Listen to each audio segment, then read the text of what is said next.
সাম্য যদি ছাত্র দলের কর্মী না হতো তাহলে কি বৈষম্য বিরোধী ছাত্র আন্দোলন যেটি ছিল অথবা এনসিপি অথবা এখনকার যে গণতান্ত্রিক ছাত্র সংসদ যে সংগঠনের আপনি মুখ্য সংগঠকও তারা আরেকটু সক্রিয় হতেন?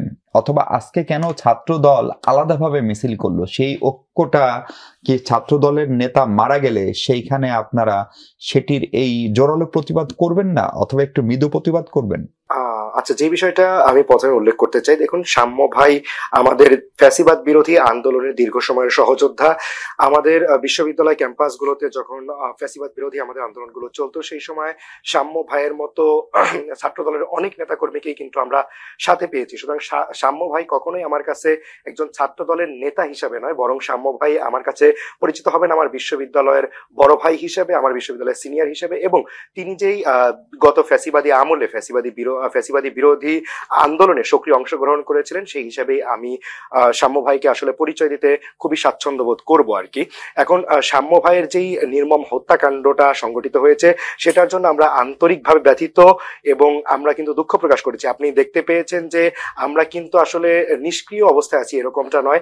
আমরা গতকালই সাম্য ভাইয়ের যখনই হত্যাকাণ্ডের আমরা খবর পেয়েছি এরপর থেকে আসলে আমরা খুবই দুঃখিত হয়েছি এবং কিন্তু ছাত্র দলের সভাপতি সাধারণ সম্পাদকের সাথে যে ঢাকা মেডিকেলে যাওয়া, সেটা কিন্তু বাংলাদেশ গণতান্ত্রিক ছাত্র সংসদের কেন্দ্রীয় সংসদের আহ্বায়ক আবু বাকির মজুমদার ভাই তিনি কিন্তু ছাত্র দলের সাথেই ছিলেন। এছাড়াও গতকাল রাতেও কিন্তু আমরা ছাত্র দলের সাথে কিন্তু আমরা সাম্য ভাইয়ের যাতে হত্যাকাণ্ড, যে নির্মম হত্যাকাণ্ডের শিকার তিনি হয়েছেন, তিনি যে শহীদ হয়েছেন তার হত্যার বিচারের দাবিতে কিন্তু আমরা বিশ্ববিদ্যালয় ক্যাম্পাসেও কিন্তু আমরা মিছিল করেছি।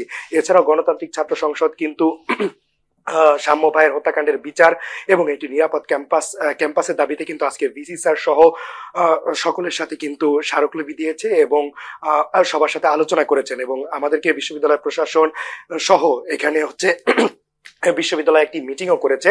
আমরা দেখতে পেয়েছি আমাদের উপদেষ্টা আসিফ মাহমুদ ভাই সহ এটা যেহেতু এই যে সোহরাওয়ার্দী উদ্যানটা রয়েছে সেটা গণপূর্তের মালিকানাধীন রয়েছে কিংবা গণপূর্ত এটা তত্ত্বাবধান করে থাকে, তো সকলের সম্মিলিত সমন্বয়ে কিন্তু একটি টিম গঠন করা হয়েছে যাতে করে এই জায়গাটা নিরাপত্তা নিশ্চিত করা যায়। আসলে সাম্য ভাইয়ের হত্যাকাণ্ডটা আসলে খুবই মর্মান্তিক ঘটনা।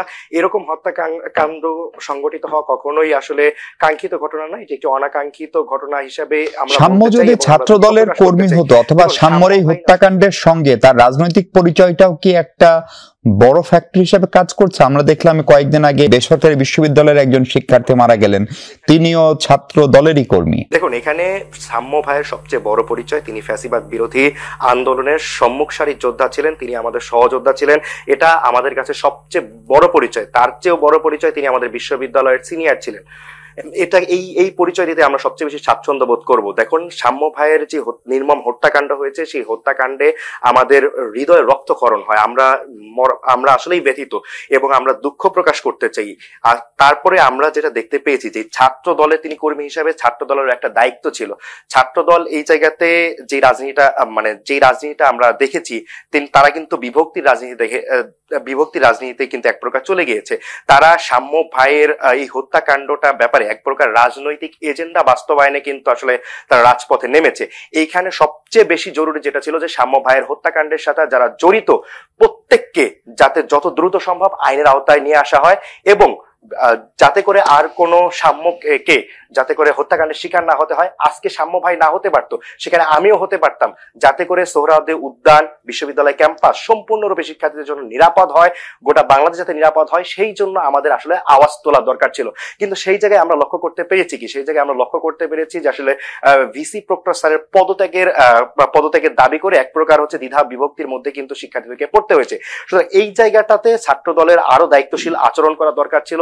ছাত্র দল চাইলে বিশ্ববিদ্যালয়ের সমস্ত শিক্ষার্থীদেরকে নিয়ে একটি নিরাপদ ক্যাম্পাস উপহার দিতে পারতো এবং সোহরাওয়ার্দী উদ্যানে গত ফ্যাসিবাদী আমলে আমরা যত প্রকার মাদক সিন্ডিকেট এবং অপরাধ চক্রটা রয়েছে সেই অপরাধ চক্রের কিন্তু নির্মূল তারা করতে পারতো।